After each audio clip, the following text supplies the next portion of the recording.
मित्रों, गुरु शुक्राचार्य के बारे में तो आप सभी जानते ही होंगे कि वो दैत्यों और राक्षसों के गुरु थे।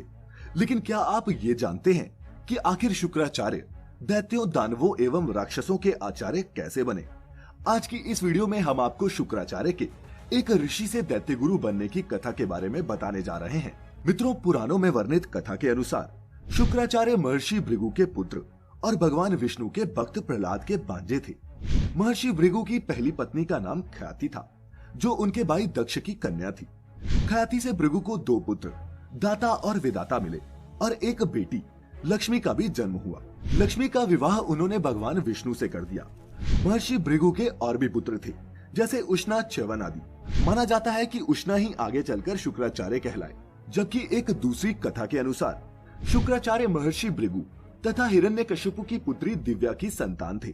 पहली कथा के अनुसार शुक्राचार्य का जन्म शुक्रवार को हुआ, इसीलिए महर्षि भृगु ने अपने इस पुत्र का नाम शुक्र रखा। जब शुक्र थोड़े से बड़े हुए तो उनके पिता ने उन्हें ब्रह्म ऋषि अंग ऋषि के पास शिक्षा के लिए भेज दिया।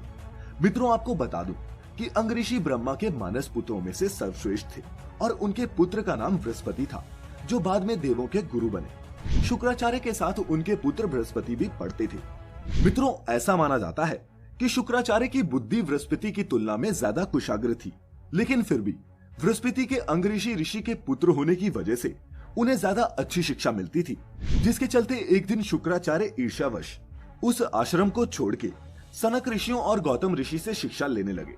फिर शिक्षा पूर्ण होने के बाद जब शुक्राचार्य को पता चला कि बृहस्पति को देवों ने अपना गुरु नियुक्त किया है, तो उन्होंने भी ईर्ष्यावश दैत्यों का गुरु बनने की बात मन में ठान ली।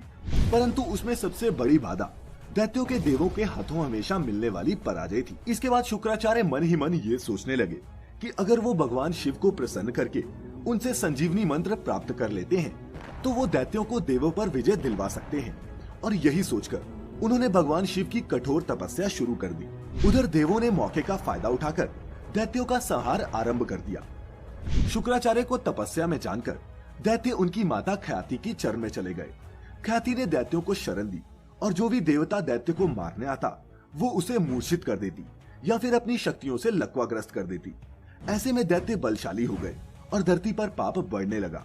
तब धरती पर पुनः धर्म की स्थापना के लिए भगवान विष्णु ने शुक्राचार्य की माँ और भृगु ऋषि की पत्नी ख्याति का सुदर्शन चक्र से सर काटकर दैत्यों के संहार में देवों की और समूचे जगत की मदद की। उधर जब इस बात का पता शुक्राचार्य को लगा तो उन्हें भगवान विष्णु पर बड़ा क्रोध आया और उन्होंने मन ही मन उनसे बदला लेने की ठान ली। वो एक बार फिर भगवान शिव की तपस्या में लीन हो गए। कई सालों की घोर तपस्या के बाद आखिरकार भगवान शिव ने उन्हें संजीवनी मंत्र दे दिया और फिर शुक्राचार्य ने दैत्यों के राज्य को पुनः स्थापित कर अपनी माँ की मृत्यु का बदला लिया। ऐसा माना जाता है कि तब से शुक्राचार्य और भगवान विष्णु एक दूसरे के शत्रु बन गए। लेकिन दर्शकों, ये कथा यही समाप्त नहीं होती। उधर महर्षि भृगु को जब इस बात का पता चला कि भगवान विष्णु ने उनकी पत्नी ख्याति का वध कर दिया है, तो उन्होंने भगवान विष्णु को शाप दे दिया। चूंकि विष्णु जी ने एक स्त्री का वध किया है, इसीलिए उनको बार बार पृथ्वी पर माँ के गर्भ से जन्म लेना होगा और गर्भ में रहकर कष्ट भोगना पड़ेगा। दर्शकों, आपको बता दूं कि उससे पहले भगवान प्रकट होकर अवतार लेते थे, जैसे वराह अवतार, मत्स्य अवतार, कुर्मा और नरसिंह अवतार। लेकिन उसके बाद उन्होंने भगवान परशुराम, भगवान राम, भगवान कृष्ण और महात्मा बुद्ध के रूप में जन्म लिया।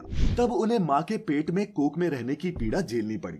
हालांकि बाद में शुक्राचार्य से बृहस्पति के पुत्र ने संजीवन विद्या सीखकर उन्हीं का पतन किया। तो मित्रों, आप इस कथा के बारे में क्या सोचते हैं? नीचे कमेंट्स के जरिए हमारे साथ जरूर साझा करें। और अगर आपको हमारी आध्यात्मिक कथाएं पसंद आती हैं, तो हमारी वीडियो को ज्यादा से ज्यादा लाइक और शेयर करें। YouTube पर देखने वाले हमारे चैनल को सब्सक्राइब करें और बेल आइकन पर क्लिक करें। ये फिलहाल इतना ही। अब हमें इजाजत दें। आपका बहुत बहुत शुक्रिया।